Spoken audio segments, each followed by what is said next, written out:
Ladies and gentlemen, welcome back to another episode of B.S.ing Sports, part of the B.S.ing Network, where we do a little BS and we talk a whole lot of sports. Here with me, as always, on the Sunday 11 a.m. Eastern Time show is Jacob Krogan. Yes, Jake, sir. how you doing today? Dude, I'm good. I'm tired. Late night for me. Went to the Who you casino, telling?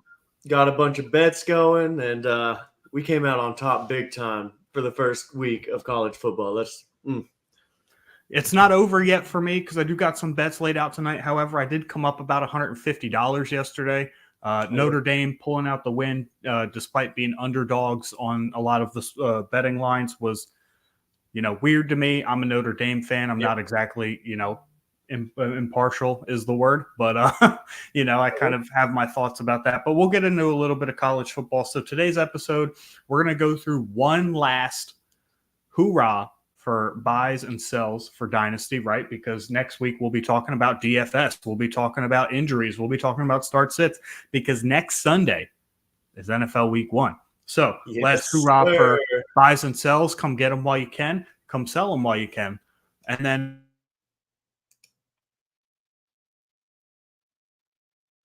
Ryan, you freeze up, buddy? You good? I'm good. Are you good? Can you see me? Can you see me? You are very grainy. I don't know if that's me or you. What's up, Rich? Appreciate you coming to the show. Thursday begins week 1. Tim Hawkins, you are not wrong, buddy. Not Amen. wrong Amen. And if you haven't seen, do I look grainy still? Yeah. Really? Okay.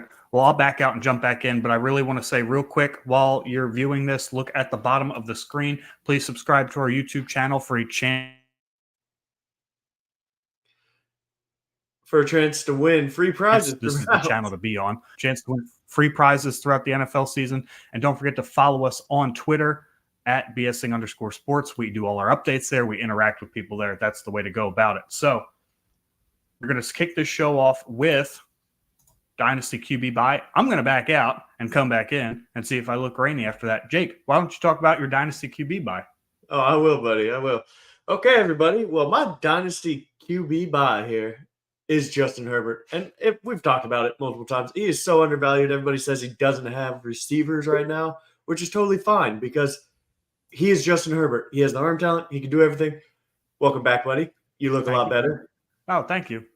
My quarterback buy is still Justin Herbert because I still think he is incredibly talked down on just because he doesn't have the receivers, just because they think that offense is going to be run first. We don't know what that's going to be. But I do trust the quarterback. I do trust him in Dynasty, and that's what we're about here. And so that is my quarterback buy. I would like to preface before we even mention the word sell that just because I say somebody is a sell doesn't mean I don't think they're a good player. But back to my QB buy. My QB buy, I have a very interesting QB buy because I haven't talked about buying this player all offseason. Bear fan Pete, welcome, buddy. Jake said no chugging today unless we get to 100 views. So I need you guys to get us to 100 views as quickly as possible. 100 view early Sunday. I'll do it for 100, but I do have to drive. Next Sunday, I'll get some beer and I'll join you. Oh yeah. So when we get to 50 and 100 and whatnot, when we hit those milestones, I'll even join you. There you go, Pete. Dream come true. Oh, I like that. Herbert in a better situation than he always has been. Jake, this was your quarterback buy. I'll let you start with this comment first. How do you feel about this? I think the best situation he's been in is a stretch, but I think he has a solid coaching staff under him right now that understands the game and isn't going to be doing Charger things that they've been doing, the last 20 years since Phillip Rivers has been there and everything, where they just blow games. But I think he's going to get consistency, and that's what he needs. And the receivers will come, but you're in the NFL. Players can play. Doesn't have anyone to target, just let it rip. That is true. I mean, Josh Palmer. I agree, Rich. Josh Palmer is probably the early favorite for targets just because he is one of the only ones that actually has chemistry with Justin Herbert in game. but I could see DJ Chark having a big game here and there. Obviously, Ladd McConkey is going to get better as the season goes along. But yeah, I agree. I mean, even in the situations where like Keenan Allen was hurt or Mike Williams was hurt or, Austin Eckler was hurt, Justin Herbert still produced from a fantasy perspective. And to your point, best situation he's ever been in. It's the best coach he's ever been under. I feel like this is the highest chance of success the Chargers have as a team to win football games. And I also think that this is the best coaching staff in place for Justin Herbert. Does his fantasy value take a ding? Maybe. I don't think the drop-off is going to be as significant as other people think. I do think Justin Herbert's a very good buy. He's got the contract. He actually does have some rushing upside if he can find an offensive coordinator willing to use it. And we saw Greg Roman with Lamar Jackson, who was 18 million times the runner Justin Herbert is. So, but the point is, Justin Herbert's got it in his bag. We saw it in the Senior Bowl. We saw it some his first and second year in the NFL. I'm very curious to see how he does. I like that as a QB buy. My dynasty QB buy, interesting buy here is Baker Mayfield. Really? Quarterback 10 finish on the season last year, and I'll understand. And while it's a buy, quarterback 10 on the season last year total. Quarterback 19 in points per game at 16.1. Do you want to guess where Keep Trade Cut has him ranked? Quarterback 15. No. Lower or higher? Lower. 20? No, lower. 25. 24. Now you're seeing why he's a buy. Okay, if Keep Trade Cut says he's 25th best quarterback, then or 24th, then yeah. Yeah, that's how I kind of did this, what the market says. So he's QB 24 right now and Keep Trade Cut after a QB 19 points per game finish. He just got a nice contract in the offseason. Yes, people are upset he lost Dave Canales, which is a big loss. However, gaining Liam Cohn, who was the offensive coordinator in a Sean McVay system, could be very interesting, and it could mean that he doesn't lose a step of production. And if you include the fact that all of his weapons are returning from last season, you still got Godwin, you still got Evans, you still have Rashad White, Cade Otton is still there, and they added Jaden McMillan. That's his name, yeah. And they added McMillan, right, who I believe for part of the season last year and 2 years ago was a better receiver than Polk. And you guys know how high I am on Polk. So they've added another weapon, only getting better. And you can probably get this dude for 25 seconds. Like you could, as a contender, throw a second at this guy, maybe add a third if it's going to be a late second, and plug him in. He's going to be your QB2. And I think that's excellent value. If I can get 16.1 points per game from my QB2 for a second round pick, that I'm okay with that. Fair enough. You want to get to Tim's comment here? Yeah. I like Murray as a buy. Wait till I talk about my sell, because then I won't be able to talk enough about Kyler Murray. And no, Kyler Murray's not my sell. Yeah, but I love Murray so much. We might as well rename ourselves the Kyler Murray podcast, because all we've done all season is talk about how much we love Kyler Murray. Oh, yeah. I love the man. I have him in every dynasty that I could get my hands on him in. Actually, to be fair, I actually have him and Herbert as my stacks in a lot of leagues. Yeah, I think I have 3 or 4 shares of Kyler Murray, and I acquired most of them this offseason. Yep. But where there's a buy, there's a sell. Quarterback sell. Jake, who is your top quarterback sell? Jordan Love. Okay. Just personally, not a fan. I think he was incredibly efficient last year, and I think that dips this year.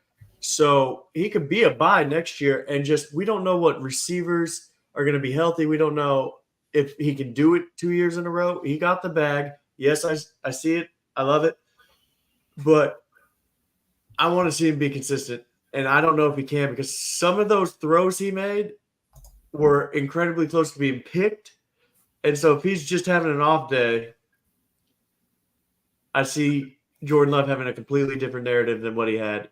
And he was incredibly efficient. So I truly believe Jordan Love is a hold, like the true definition of a hold, because, yes, he was extremely efficient last year. However, there's more possibility than not, in my opinion, that repeats. I just think that he could potentially be a very efficient quarterback for his entire career, because He has a great core of wide receivers. You know, they don't specifically have one guy that stands out, but I would say their core as a whole is fantastic, and the coaching's great. I think that they're going to relentlessly throw the football. I think Jordan Love could potentially throw for 4,000 yards every year that he's healthy, as long as they have the pieces in place that they do. However, I see what you're talking about, though, because Jordan Love is, you know, really gaining some steam, and there are a couple quarterbacks at their current value that I would like over him. Exactly. And I think, like, for example, Kyler Murray. Yep. Yep. So my dynasty is. Were you finished with yours? Oh yeah, I was just gonna say like this is all gonna blow up in our face if like Murray gets hurt or something. But I mean, we can't predict injuries, right? But as far as talent goes, Murray over Love and Dynasty just solely for the upside, and you could do a 1-for-1 swap probably. Find your local Green Bay fan. You could probably get like a second with Kyler for Jordan Love at this point. Mm-hmm. Like anything added on top is golden because I'm getting, you know, Herbert is the buy, but Love in a better situations. I would agree with that. I'd say Love is in a better situation, but I think Herbert's a better quarterback. That's why. Yeah, I would take Herbert plus for Love. Oh yeah, any day of the week. You know, depending on my situation, I'd probably just take Herbert for Love. And we are talking dynasty here. This isn't redraft. We do a super flex tight end premium. So dynasty. Yeah. And I just want everybody to know, like, it's just a different mindset for us. And for those of you tuning in right now, thank you for joining us this early Sunday morning. Again, we will be here every Sunday morning, 11 a.m. Eastern time next week, talking DFS picks, injuries, start sits, because it's NFL Week 1. My quarterback sell in Dynasty, again, this is why I prefaced, I don't think this is a bad player. I just don't like the value. I don't hate players. I hate values. And the value that I hate is Joe Burrow. What's the value at? Quarterback 7 on keep trade cut. Okay. So he's ahead of Love. He's ahead of Herbert. He's ahead of Murray, who I very specifically mentioned because 3 times this offseason, or since the end of last year, like week 12, I have traded Joe Burrow specifically for Kyler Murray plus.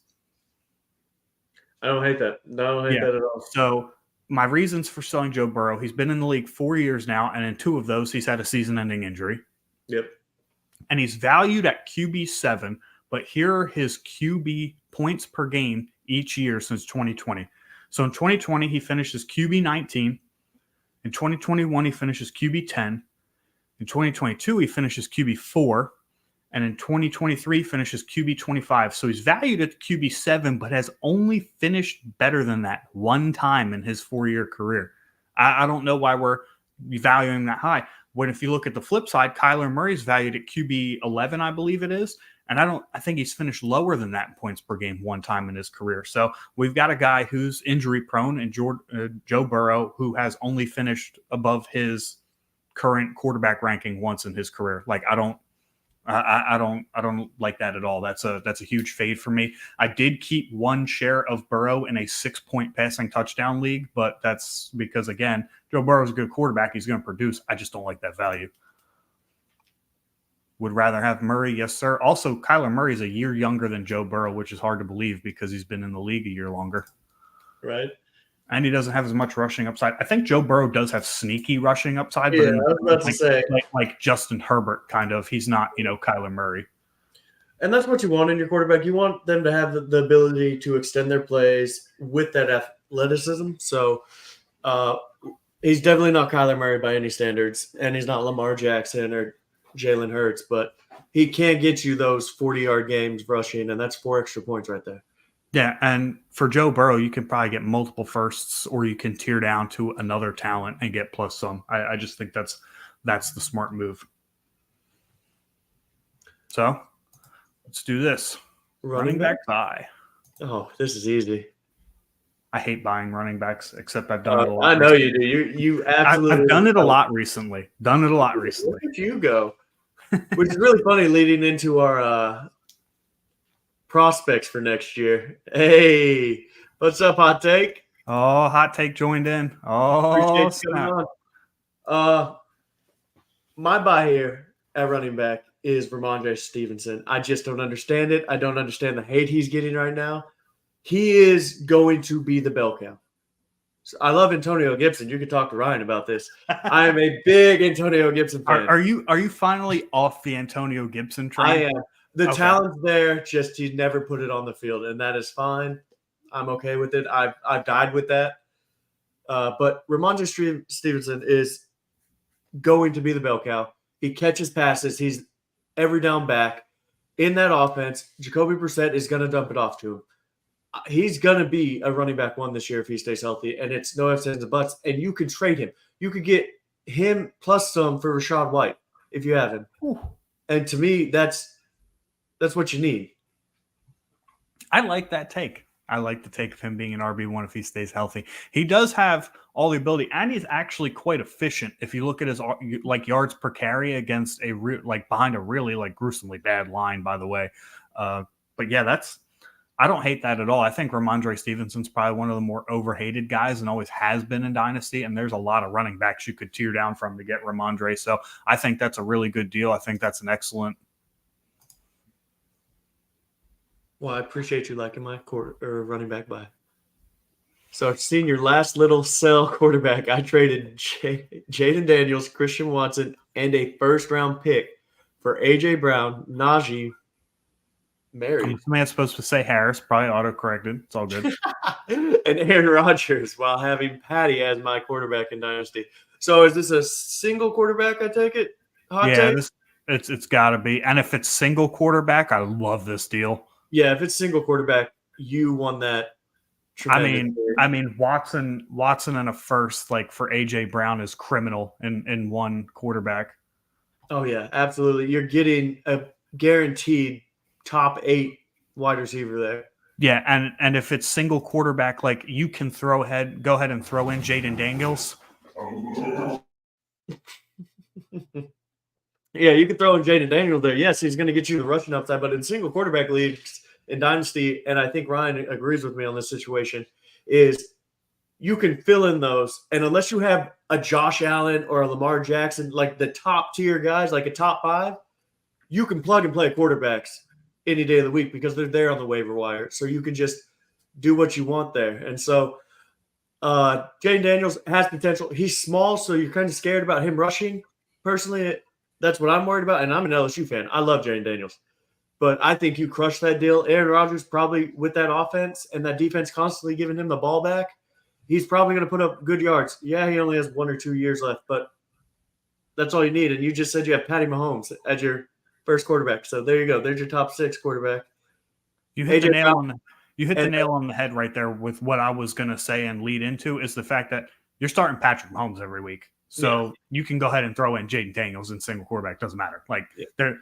There's never really going to be a scenario where you start Jaden Daniels over Patrick Mahomes unless it's the bye week or he's hurt. And in which case, to your point, just plug and play. Yep. And I love Najee Harris. I'm a big proponent of buying Najee Harris this year. Haven't been able to get him into most of our leagues because everybody that owns him is a prior Alabama fan. Shout out to Tim Montgomery there. Not to mention any specific names. Timothy Montgomery. Yeah, right. Only sell him for first. Let's talk about this comment here because I know you wanted to talk about Drake May on this show real quick. So good deal from my end. Absolutely. Absolutely. You got the best asset in the deal. No doubt. May will be the starter by week 5. I disagree with that. I do think I disagree with that. They are probably going to sit him this year, unless they just go 0-8. Then what's it going to hurt?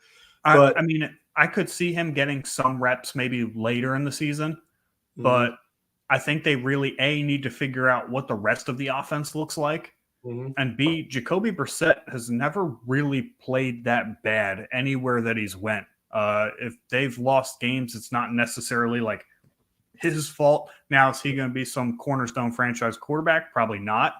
But even look at Cleveland when he filled in for Deshaun Watson. He played pretty well there. You look at Washington. He never really played that bad there. It's kind of like Tyrod Taylor, except Tyrod Taylor finds the most unlucky ways to get out of starting jobs. Just lose the starting job. Just in the sense that he's always going to, perform at least decently enough to keep his team in the game. Do I think the Patriots are a good team? No. Do I think they're going to win games? No. They're competing for the first overall pick in the 2025 NFL draft. But Does Drake May start by week 5? I don't think so. I think that's really early. Yeah, if he was going to start, they were going to name him the starter, which I was really shocked that they didn't, personally. Yeah. Patriots may be historically bad this season. They will have the number 1 pick in the draft. The New York Giants might have something to say about that. That is my Jake. You froze up. It is your turn. I'm gonna remove him. I'm back. I honestly don't know what happened there. It's your turn because you're real grainy now. Get out. Come back in. Yeah, the New York Giants might have something to say about this right here. So I think those are the 2 teams that are like truly in the running for first overall pick in the 2025 NFL draft. I think the Giants would be better off because, as I am on the record stating, it is the competition for Carson Beck. I feel like he is the still a little grainy. Your camera view is much wider than it was, though. Yeah, I'm trying to figure out what the heck just happened. Just leave it. It is what it is. We're already balls deep here. Yeah, I wish we hit 100 watchers already. We're only at 11 right now. It seems like Twitter probably hasn't woken up yet, which is fine. A lot of great college football action last night, including a Notre Dame game that I love to talk about, but we'll put it on the back burner when we talk about prospects, and we have LSU predictions coming up at the end of the show. But yeah, so those are my 2 teams. My dynasty running back buy, in the sake of getting this show moving, because we're already at 23 minutes. Yeah. You're going to love this one. Javonte Okay. Williams. Oh, well, yeah. No, that's great. Bye, bud. Our RB25 on Keep Trade Cut. He's starting to gain a little bit of steam. I see that little arrow pointing up. People are realizing, but I still believe we are in a buy window here. I still believe you can probably get him for like an early second, really, if some manager just wants to offload him. Took every snap with the starters in the preseason, if I am not mistaken about that. No? Yeah, no, he did. Yeah. Yeah. And if you look at Sean Payton offenses, the way that they operate, I think they have been top 5 in running back targets every single season that Sean Payton has been a head coach. So there will be a lot of passes to the running backs, particularly because outside of Cortland Sutton, yes, Jake, don't jump through the screen and kill me. They are not a good receiving core. Troy Franklin, not there. Marvin Mims, not there. Josh Reynolds is going to be the number 2. And as as reliable as he can be, there's going to be a lot of passes to the running backs in this offense. So I think Javonte Williams at RB25, I think he easily has a chance to finish over that. I'm talking potentially mid to high end RB2 if he gets the receiving usage that I expect him to.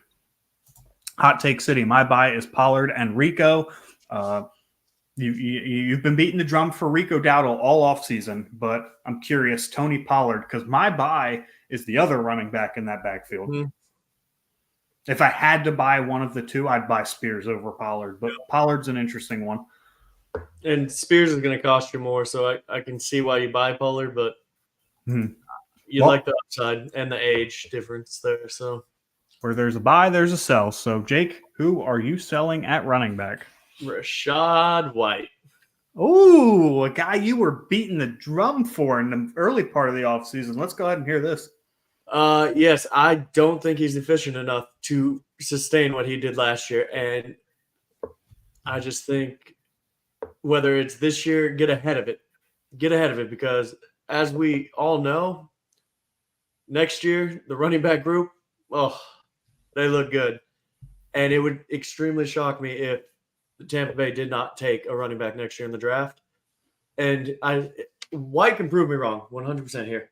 But I think for his value where he's at right now, being the bell cow, you can get a Javonte Williams plus something. And to me, I would rather have that. Yeah, I actually agree with that statement. I don't necessarily think – I do think Rachaad White's pretty inefficient. I don't think he himself is a good running back. However, I don't think his path to like a significantly decreased amount of touches is really visible. So I could see him maybe being a low-end RB1, But I agree with the last part of that, as in like tearing off of him for a better running back that's valued a little lower. Easily, I'm a huge proponent of that. Bear fan Pete says Dowdle is a bust. Cowboys are going to have problems rushing the ball. Lord, I hope so. I hope so. Hey, look, as long as Zeke gets touchdowns, I don't care because I have him in pretty much every best ball that you can buy. Yeah, that's true. A good best ball candidate, especially at his current value. My running back sell, I've talked about this before, but I don't think it's nearly talked about enough, is Kenneth Walker III. Ooh, I like it. Currently valued as RB10 on our least favorite, but reasonable to pull from beta keep trade cut. In my personal rankings, I have him as RB15 in probably an entirely separate tier than running back 10, right? And in the last 2 years, he's finished as the RB20 and the RB17 in points per game. So again, a guy who is way overvalued compared to the production he is providing you. It's a completely new offense with a brand new offensive coordinator who loves to throw the football.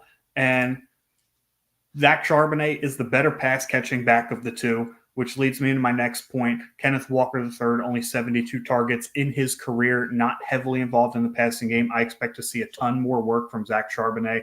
Kenneth Walker, efficient, but he's just not pass friendly. It's just not in his belt, not in his tools, not in his bag, not in his whatever you want to say. And there just hasn't been enough production to justify RB10 prices. I am tearing down off of him in a heartbeat if I have him, and I say if I have him because I have 0 shares of him. I'm not paying what Kenneth Walker costs to get RB20 points per game. It's just not going to happen.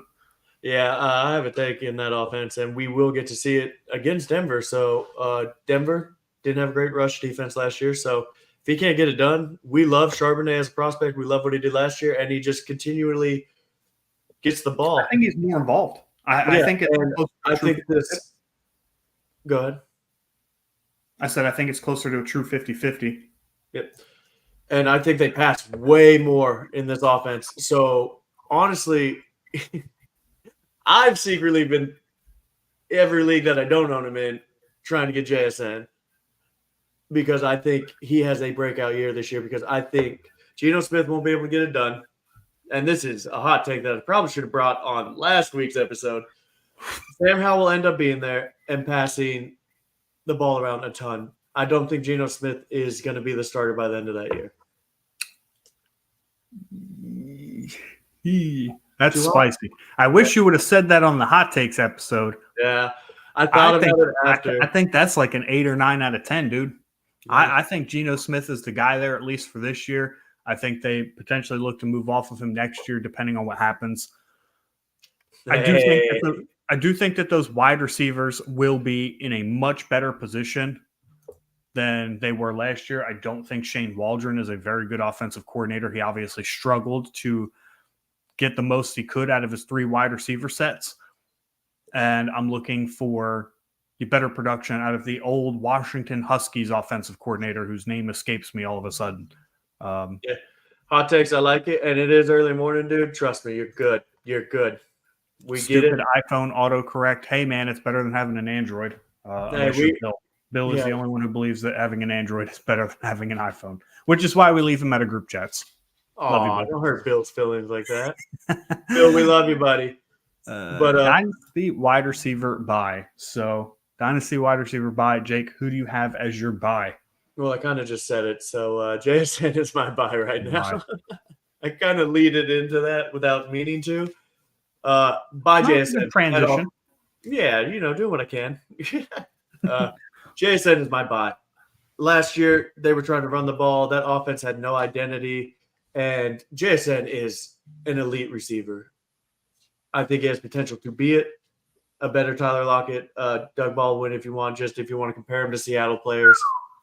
I think he's better than all those. So they open up the pass attack. This is all just hearsay until we get to see it in person, but that is my buy. I think you could get him for a late first, which to me, easy money. Or you can tear off of older. He says. If you can tear off of an older, proven receiver and get him and some, like that's kind of what I've been doing in leagues, and so Okay. My dynasty wide receiver buy. I think this is a great buy window that will very, very quickly close, and it's DJ Moore. good luck. Wide receiver 18. So yes, he is a little bit pricier of a buy. However, I feel like it's not talked about enough how great his production was in that offense last year. It is an offense that threw the football the least amount of times in the Did he freeze again, NFL, ladies and gentlemen? which guarantees something. Man, we are having some issues today, or I'm having issues. I think he froze again. Am I right? Chat, somebody let me know if he froze. Am I grainy like you now? Yeah. Dude, what is going on with this today? I don't know, man. I have no idea. I'm curious as to what's happening. Anywho, let's push through this. Yeah. So, yeah, DJ Moore's my buy. That offense is going to throw the football so much more than they did last year. He's locked in with his quarterback of the future, and I don't think the trio there. I don't think Rome Odunze and Keenan Allen eat so much into his production that it's. I just love DJ Moore. He's got so much ability. 27 years old. You can probably buy him even if you're rebuilding. Almost. That's how young he still is. It feels like he's been around forever. It's the trash Philly internet. I know that's a joke, but I live in Florida, so joke's on you. Same. Yeah, same. The Matrix. The Matrix got him now. That's true. I took Love that blue pill.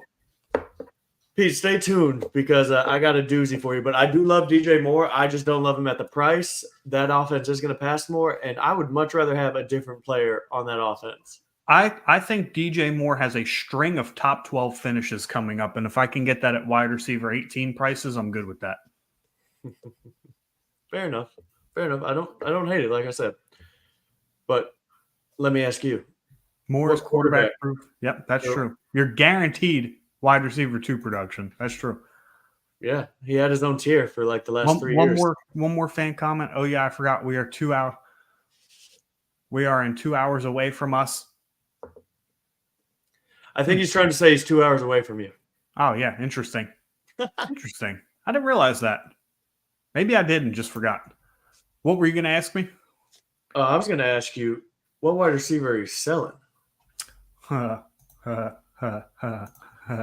This is where everybody logs off this show. Oh, God. Drake London, come front and center, please. Oh, my God. You did not. Drake London, come front and center, please. I need to speak with you. Here is my – this is the player. This is the player that I said I was all emotion about, right? I love Drake London's talent. I love his ability. I'm one of his biggest fans. Clearly not. He is wide receiver 11 on Keep Trade Cut. So you are already paying a breakout price for Drake London. He is ranked higher than Brandon Ayuk, who has back-to-back wide receiver 15 on the season finishes, when Drake London hasn't even finished like twice that. He's wide receiver 31 and wide receiver 36.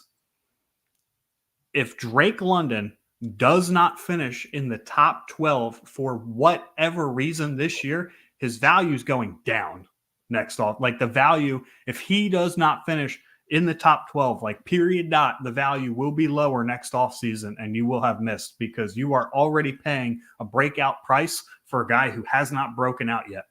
And that to me is like a clear sign to sell.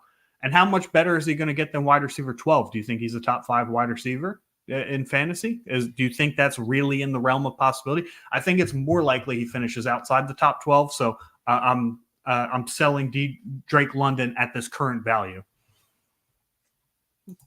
I have Drake London very high just because her Cousins throws the heck out of the ball. I'm assuming Kirk. Yeah. I read that and I was like, her cousin. Drake London, say something Alabama? That I don't know. Yeah, Drake London, do you live next door to Jake? It's 2024, dude. I mean, Yeah, no. Whatever he So wants. He, again, she, they can do it. classic. I don't hate the player. I hate the value. That's crazy talk. But I hear your business mind of it. This is a business, and Dynasty, we pay into it. We want to win, and so you're taking the business side of it. Meanwhile, us Steelers over here, I think I speak for all of us when I say, "Fuck you." He's gonna play, okay? He's gonna be good. What do we? Doesn't have to be Jersey, but do we want to do a wager on Drake London's finish? What am I getting? I don't know. We might have to talk about that on the side because I Okay. am not 100% confident Drake London finishes as per our hot take show last week.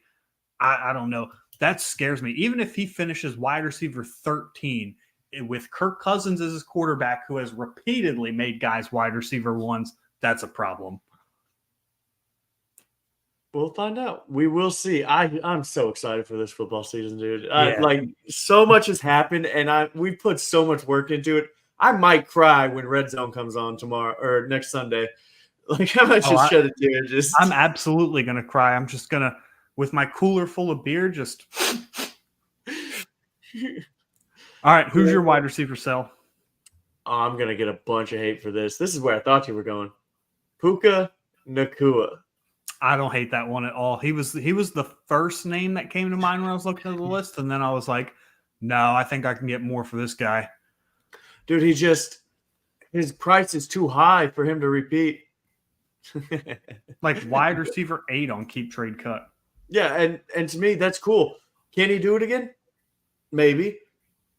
But what do you do when Matthew Stafford isn't there anymore in a year or two? Like, do you think he's that guy, or do you think Matthew Stafford, who has made a career of making good receivers look great?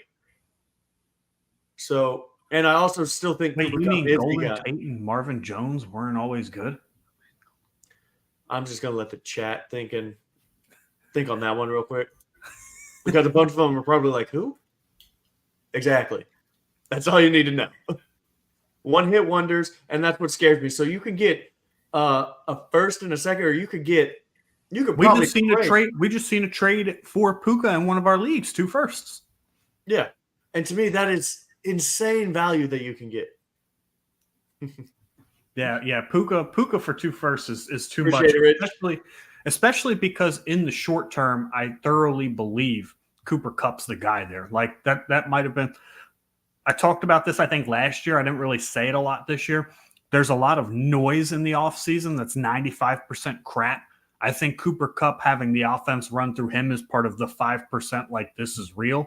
And you can look into the numbers last year and kind of figure that out, where Cooper Kupp out-targeted Puka Nacua in about 50% of the games, despite the fact that Kupp was never really healthy. And he had, again, 19 red zone targets in 12 games, which if you stretch that out over a 17-game stretch, would have led the NFL with 28 red zone targets amongst wide receivers. So Cooper Kupp is the guy for Matthew Stafford. If he stays healthy, I think that there's some big regression incoming for Puka. Now, when I say big regression, I mean like he could be a wide receiver too. That's fine. But he's valued as like wide receiver 7, which is a problem. Yep. I've stayed away, and so let's hope I like that one. Love supporting other content creators. Yeah, we do the same, Rich. Thanks for tuning in. Thanks for sticking with us all show. Thanks for commenting. Thank you for subscribing. Man, I love that stuff. And again, if you're watching this, go ahead and subscribe on YouTube. If you read the bottom here, subscribe to our YouTube channel for chances to win free prizes all NFL season. We do mostly card giveaways, but we maybe have some other stuff coming down the pipe. Who knows? Just subscribe on YouTube. Keep an eye out on Twitter at B.S.ing_sports for updates on the prize giveaways, as well as just general interactions throughout the NFL season. So thanks for tuning in, guys. Greatly appreciate it. Dynasty tight end buy. Who is your buy, Mr. Krogan? Oh, my buy here, and this one's for my boy Pete. Cole Kmet, baby. Oh, God, we're doing this shit again. Yes, we are doing this shit again. He is going to be a vocal point in that offense, dude. I don't know why people are against it. We got to see it in the preseason. He did it last year with nobodies. Hey, there we go. Joey over here. He shows up for the first time all show. Yes, I'm going to beat this dead horse. Cole Kmet is going to finish as a tight end 1. I think he has a better year than he did last year. They're going to pass more. They're going to run. And Caleb Williams has just proven that he can throw it to him. He likes to throw it to him. And he is athletic, blocks well, does everything you want. So why not get him? Buy him. He is on the cheap. You throw a second there, anybody's going to do it. Please don't do this for Pete. I am not comfortable if Cole Kmet is my every week starting tight end in my lineup. Oh, man, I think I'm happy. I'm not comfortable with that. Like, even when there were no other targets around, he was shoddy at best with these best ball performances of 30 and 40 points and nothing at all. So I just need to see more consistency, and B, the fact that he can now get through as the 4th target in the offense. Or who knows, it could be the 2nd. We don't know yet. We haven't seen this offense. Now, if Kmet's my tight end 2, I'm okay with that. I mean, last year finished as tight end 8. Year before that, tight end 7. I get what you're saying. It's shoddy, but I think this is the most consistent offense that he will have. And the price you can get for him, why not see if he can be that guy? I'm going to list out a list of tight ends, one of which is Cole Kmet, that are all ranked ahead on Keep Trade Cut of my tight end buy for Dynasty. Ready? Let's do it. Luke Musgrave, who is a nobody. Cole Kmet, who produces. Dalton Schultz, that's another one of your boys. Yes, Isaiah Likely, Pat Freiermuth. Those 5 guys are all ranked ahead of Dallas Goedert, who is the tight end 19 on Keep Trade Cut. Now, Dallas Goedert does have some issues staying on the field. Mm-hmm. However, he's finished as a top 12 tight end in points per game every year since 2020. Okay. I hear you.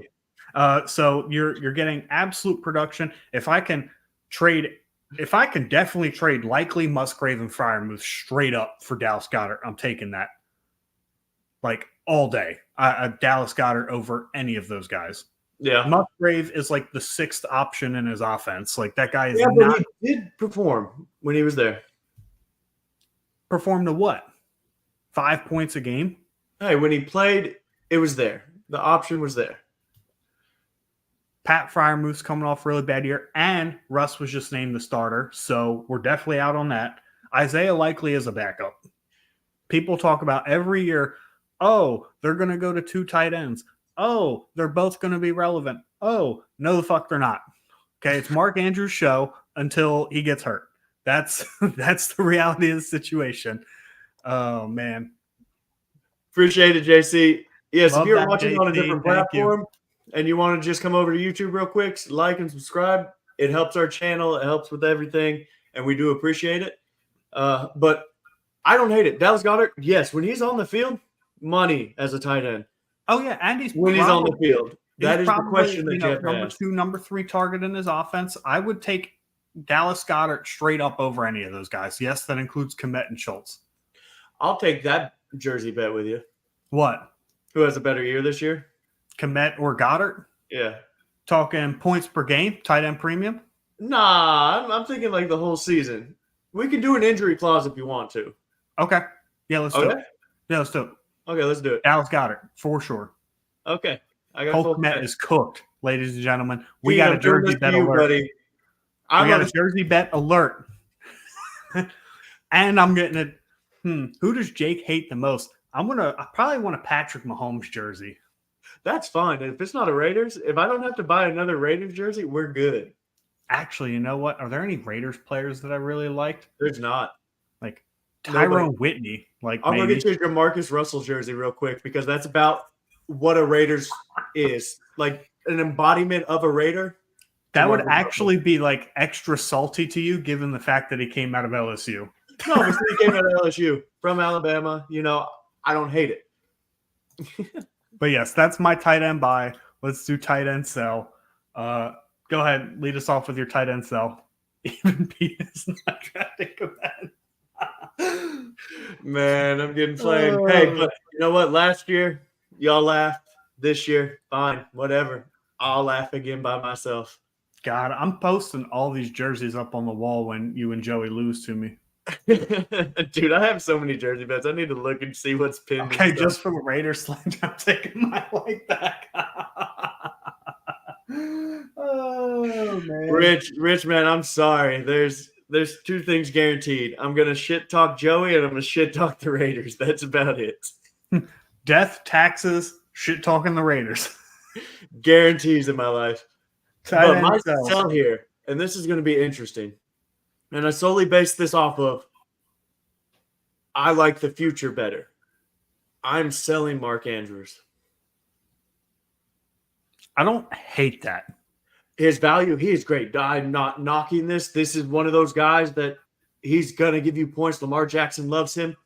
He does tend to get injured. Isaiah Likely looks great, and they even said in the offseason, which, yes, you can believe it, not believe it, probably shouldn't believe it, but they want to find ways to get Isaiah Likely. Bullshit. I know. We'll see.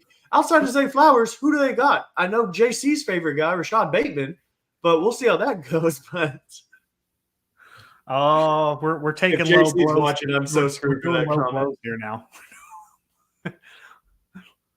I hope, dude. Nate's got $100 that says he will. I got $100 that says he is the offensive rookie of the year. So, and I got him at plus 1,800, and he's at plus 900 right now. So that's called a come up right there. Yeah, that's a value bet right there. Talk about a value deal, dude. Nice, good work.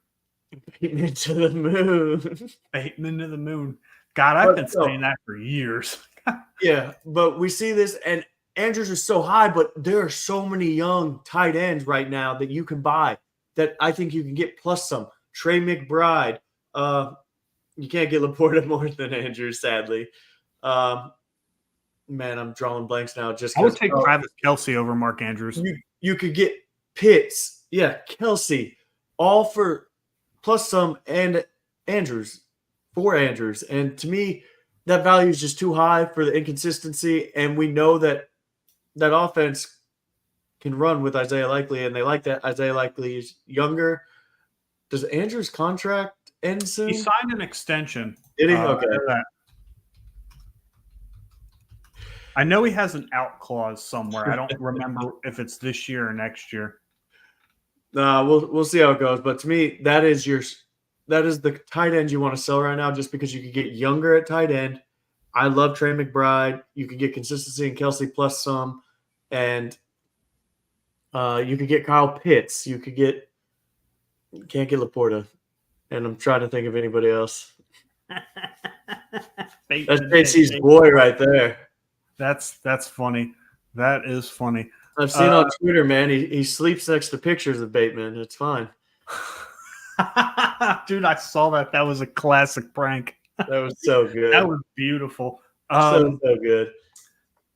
Yeah, so I don't hate it. By the way, Mark Andrews has this year and next year on his contract. However, next offseason, he is extremely cuttable. I think his dead cap hit is only $5 million. And so to me, why not pay Isaiah Likely less money and get on with it? But this year, I'm not in on Isaiah Likely, especially not at this price. My dynasty tight end sell has a lot to do with age as well. Yeah. Some inconsistencies, and the fact that there are genuinely players that I just love right behind this guy. Okay. It's George Kittle. Okay.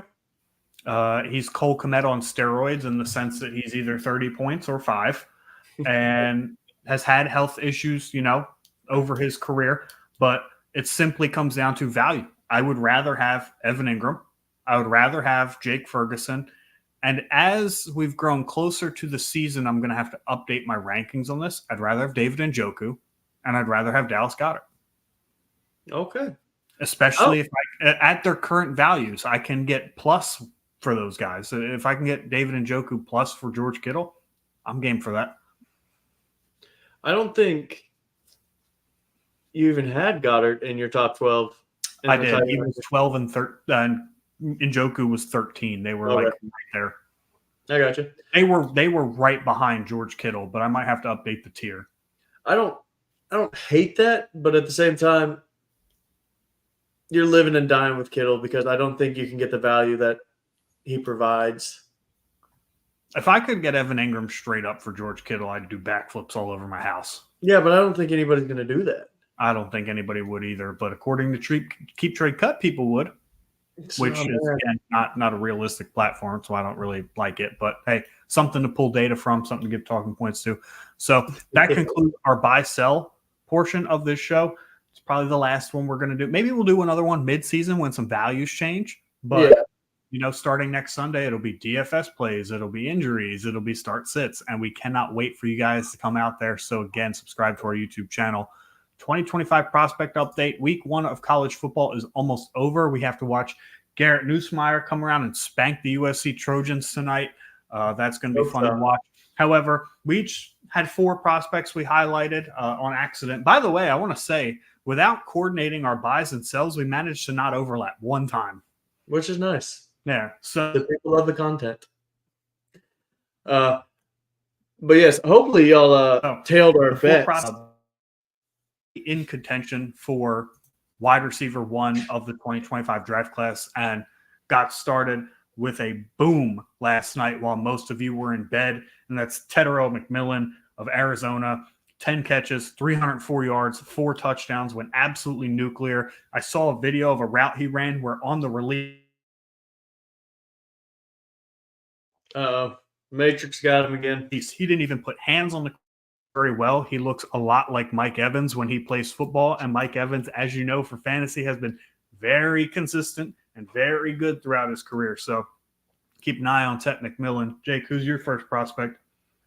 I mean, just because he's what everybody got to see and we should talk about is Shedeur Sanders and Travis Hunter are 2 that I want to talk about because I did watch them. They went up against, my old state that I lived in, North Dakota State University.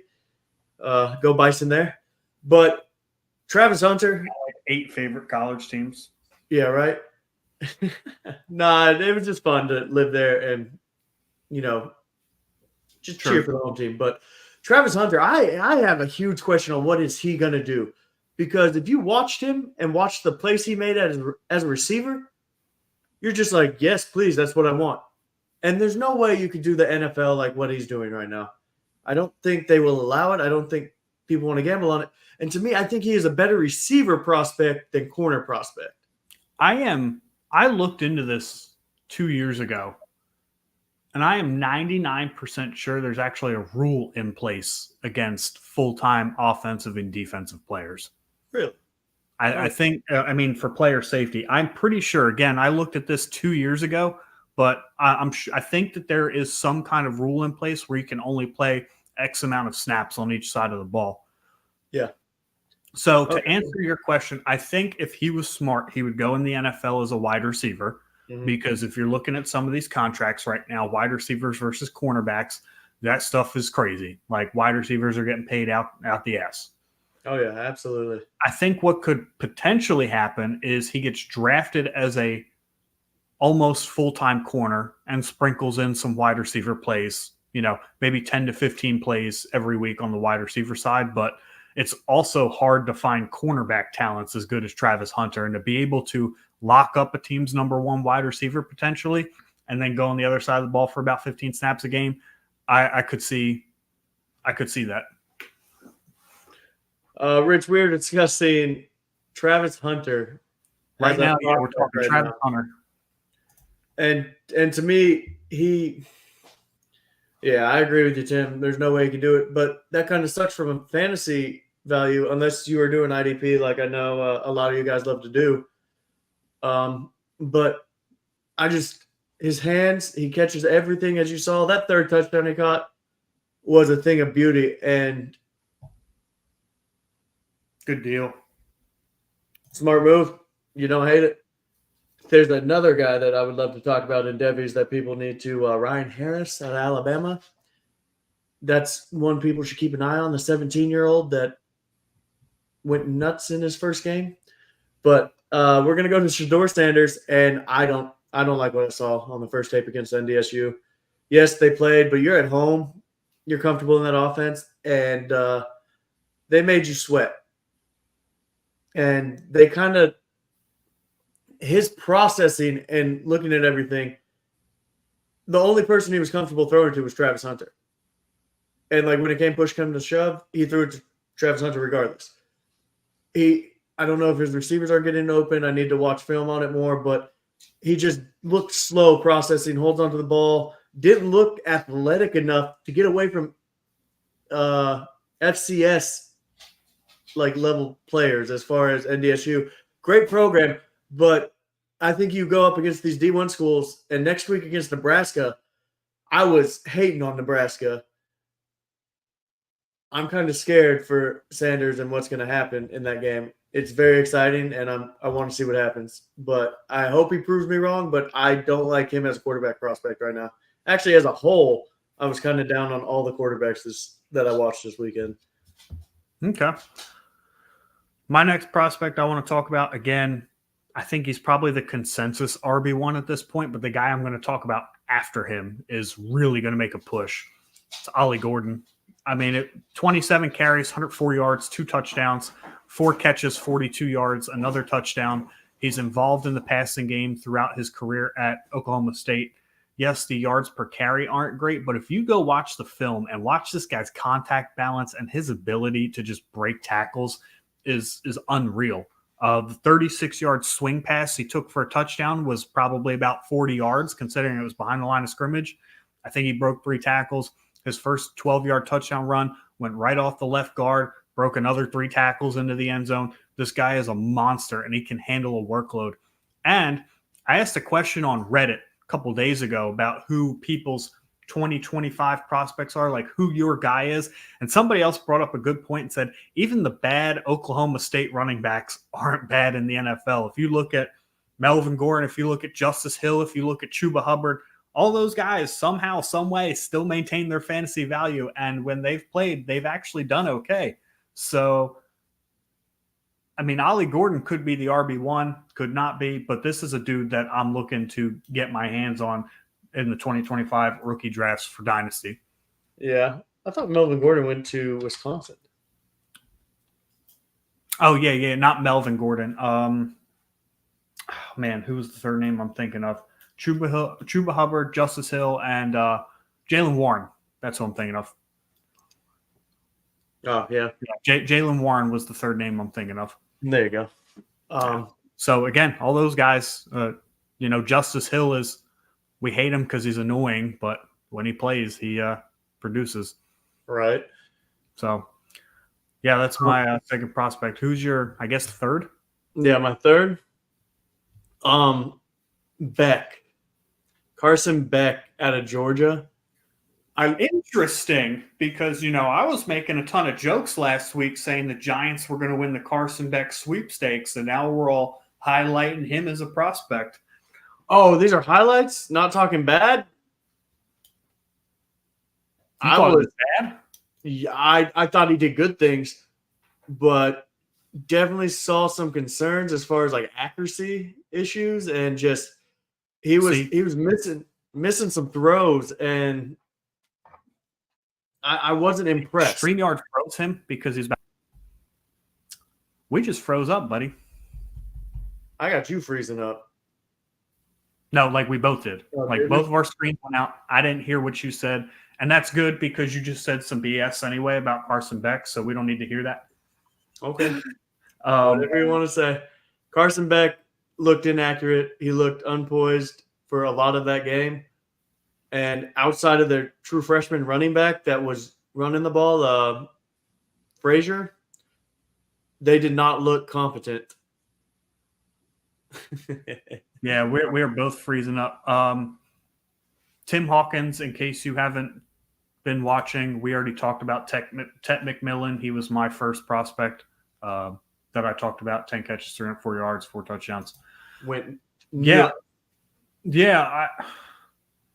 I disagree entirely. The first half looked fairly shoddy, but I think unpoised is a bad word. I think that there were several third downs where Carson Beck stepped up in the pocket and either ran or made good plays. He took a bad sack down in the red zone that led to a field goal. Mm-hmm. But I think what gets overlooked a lot of times about these offenses for teams coming in, right? Particularly when you have a big overhaul like Notre Dame with a new quarterback, or Georgia, who lost Lad McConkey, who lost Brock Bowers. They've lost their big guys. The college football players don't get a preseason. They don't really get like time to work out the kinks. Like, it's kind of like, all right, we've got off-season practices and then go. Like, you got to get right into the game action. So I think I give a pass to some teams on the first game because they're still working out some of the kinks. And I think Georgia looked fantastic in the second half. I think Carson Beck had command of the offense. I would like to see them push the football down the field a little bit more. But Clemson's defense is also pretty good. Like, they never really have a bad defense. So I completely disagree with your take on Carson Beck. I think that he looked very good, all things considered. It's his first game. Why do you always laugh when I disagree with you? Oh, because we always disagree, and it's just funny to see how it all ends up. That's not true. This is the first time I've disagreed with you in the last hour and a minute. Hour and a minute. But yeah, this I just don't. Yeah, I don't necessarily. We will see, and this is all just me getting to watch them. Like, this if you watch Beck's command of the offense and just his eyes always downfield, I think he did some things very good. I think they just have to clean up their chemistry a little bit. Yeah, and like, it is the first week, Rich. You are not wrong, and this is just the first things I got to see, and I just hear all the hype. So, me and Ryan were talking before the pod started. I need to get more into looking at prospect films before next season, because generally how I look at it is we just talk straight dynasty, and I'm all in there, looking at the rookies, looking at the players, and like giving the best content we can for there. But I want to get into it and look at more prospects film before draft season, like we normally do after the season ends. The whole show, our shows, going forward are about to be real stone cold if this is the take. That's rough. Just gonna be stuck like pointing at each other and like giving you the bird and just. But my last one is did you give your third? No, I haven't given my third. Okay, go give your third. My third is a guy I really wanted to keep secret, but then he went ahead and scored 6 touchdowns. It's Ashton Denny. If you grew his dreadlocks about 3 inches more, he would look exactly like Alvin Kamara. If you look at the way he bounces off tacklers, the way that he keeps his eyes downfield, his vision, his ability to find holes, his pass catching ability, right? Because he didn't do too well in yesterday's game, 3 catches for 4 yards, but this is a guy who had like 56 catches last year. Like, this is a guy who is insanely involved in the passing game. 20 carries, 267 yards, 6 touchdowns, does almost everything well. And he's built to handle a pretty good sized workload. And I think that fantasy-wise, he could potentially be the next Alvin Kamara, who has produced fantastically in his career. So that's a guy I'm looking to keep an eye out on. He's my immediate challenger to Ollie Gordon for RB1 in this class, but it's going to be really close because there's a lot of running back talent in this class. Yeah, there is. He looked very, very smooth. And, Tim, I'm not going to lie, I didn't get to watch the game, but I pulled up the stats, and he went 41 for 49, 83.7 completion percentage, 380 yards, and 2 touchdowns. My concern here is it was a close game, and so I don't know why it was a close game against Idaho. Ooh, man, Rich, I guess you get into some Devies if you're talking about freshman quarterbacks here. Yeah. But I think his long pass was 24 yards. That's interesting. What'd you say? Dylan Gabriel's like just stats, like his longest like pass was 24 yards, but they only beat Gabriel's buns. That's my take on him. That's a hot take right there. I don't think he's a translatable NFL quarterback. I'm gonna have to watch more film on him. Like I said, Tim, I'm not into the deep Devy leagues. Maybe next year I might get into it. Yeah. See, campus to Canton leagues. Yeah. Yeah. Might have to do one next year, Rich. If you if you got any spots open, let us know. Unfortunately, Sleeper doesn't have ability to do that. Yeah, it is a sad fact. Sleeper, get on it. Yeah. Sleeper, if you're listening, do it. Please. Yeah, your boy said too. Doc agrees. But my fourth and final guy I want to talk about is Wegman, Texas A&M. Did not look good. Clamped. Dude, They got clamps I mean, put on them yesterday. for those that don't know, Ryan is a Notre Dame fan. And thank you, Ryan, because Notre Dame won me a ton of money yesterday. And if you watched people was doubting for no reason at all. We were definitely the better team. If you watched our betting podcast Friday and you tailed us, me and Gucci, you made a lot of money with us. And so going forward, we're going to keep stats of all that. But Wegman did not look good. Notre Dame did look legit. And I think it is a chemistry thing. I think he has potential to be a good quarterback, but the arm just – the passes got there, but they were inaccurate. He looked like he was going everywhere with it. Hey, there you go. My boy. There we go. There you go. That's the way to do it.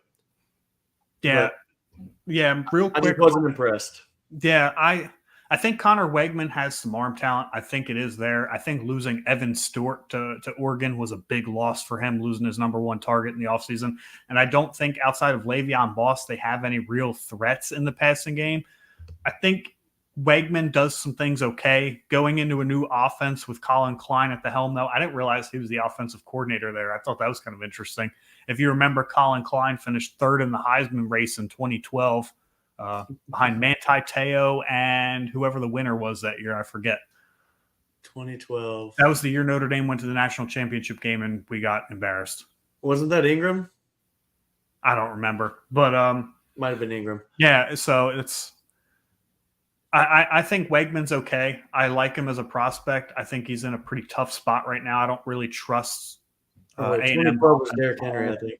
So, but my last prospect, and I have him highlighted because I feel like he has the ability to be the biggest riser from prior to yesterday's game to the end of the season, come when we really talk 2025 rookie prospects. God, Z-Money, dude. I was on to something there. Oh, you hate it. You hate to see it. I'll talk about that in a second. But my prospect who has the chance to be the biggest riser is Cam Ward, quarterback from Miami. He was loved at Washington State, couldn't really stay healthy there, and he moved on to Miami. And I think he actually looked pretty good yesterday for the most part, threw a pretty bad interception that I'm sure he'd want back. But I think that Cam Ward has the presence. I think he's kind of got a chance, maybe not to be as good as, but like be the next Michael Penix, where like he really puts himself on the map after a transfer. If he can stay healthy, if he can continue to develop as a quarterback, he'll be an older prospect, but I think Cam Ward has a chance to be the biggest riser. I like it. I agree. All right. Last topic. Number 23, USC takes on number 13, Louisiana State University, head coached by my least favorite coach of all time, Brian Kelly, who totally screwed Notre Dame and is now screwing LSU in the process. So, Jake, how you feeling? So, over my years of betting, I have stopped betting LSU week 1. Because I've lost a ton of money. I've lost a ton of parlays, them being the last leg over the last couple of years. I like the over on this game, and it has skyrocketed from where it started, which means the world loves it. I don't think LSU's defense is as elite as people think it is. Last year, they gave up a ton of points. I think USC's offense is better than people give it credit for, just solely because Lincoln Riley has always had top-tier offenses. So he makes it kind of quarterback proof, or he's just always had talent at quarterback. So this will be a year to see it. So I think it's going to be a close game. I don't like the points on LSU at 4.5. It might be 4 now. I think it moved down half point. But give me a close shootout. LSU. I actually like the spread. If it's down to 4, I like the spread considering it's in Death Valley. No, it's in Vegas. Oh, it's in Vegas. Yeah. Oh, okay. That changes things. I thought it was a straight up home game for LSU. No, That's interesting. Probably might as well should be a home game for USC then, considering that's right over the mountains. Yep. That's tough. I do think it's going to be a shootout. I do enjoy Lincoln Riley offenses in college football, and I'm really excited to watch Zachariah Branch this year and see how they develop his usage and hopefully into more of than just like a gadget player, which is how they used him last year. I asked you a question before the show, though, and I'm curious if anybody knows this out there. Is this the first time where the number 1 and number 2 overall picks in the NFL draft, their teams played in college week 1 the year afterwards? Because obviously Caleb Williams, Jaden Daniels went 1 and 2, and now their teams are playing week 1.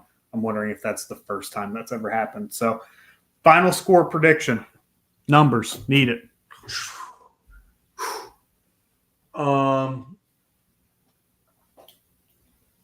45 to 41.